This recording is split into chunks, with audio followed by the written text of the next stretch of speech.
appellent ça le droit international. Mais regarde bien, le droit ne tombe jamais du ciel. Il tombe toujours du côté du plus lourd. La souveraineté existe sur le papier, mais dans la vraie vie, elle s'arrête là où commence l'intérêt stratégique. Quand un pays obéit, on parle de démocratie. Quand il résiste, on parle de menace. Ils disent sanctions, comme si c'était neutre, comme si la faim n'avait pas d'odeur,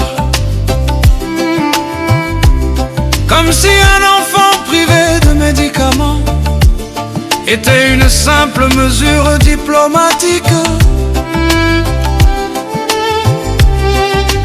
Ils appellent ça non-violent, parce que le sang ne passe pas à la télé. Mais la guerre économique tue lentement, et toujours loin des caméras. Et les États puissants écrivent les règles, puis se donnent le droit de les contourner. Ils jugent, accusent, condamnent, sans jamais se présenter au tribunal.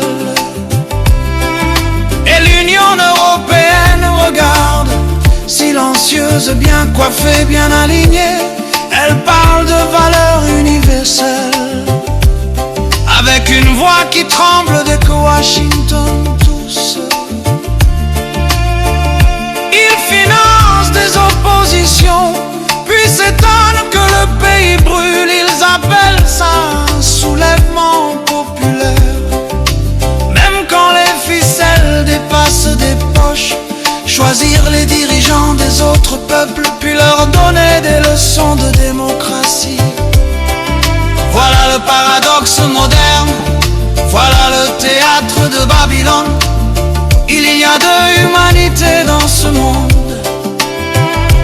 une qui mérite d'être protégée, une autre qu'on peut affamer, bombarder, sanctionner, puis oublier.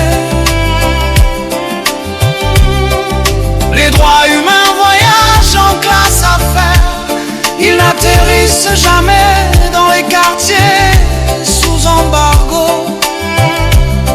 Ils sont universels dans les discours, mais territoriaux dans l'application.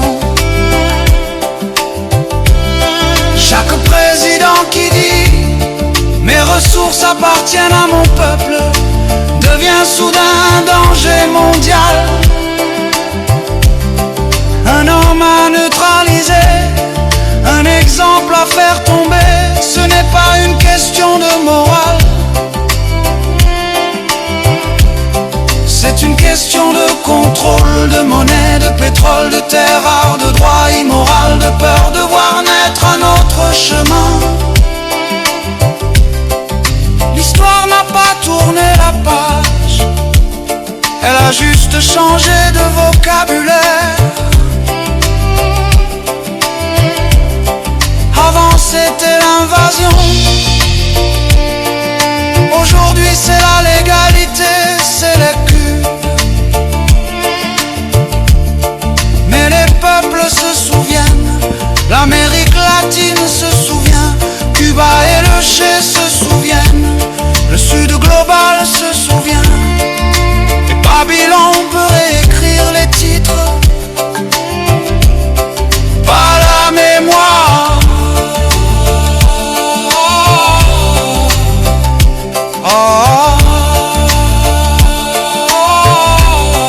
Babylone est un système cynique,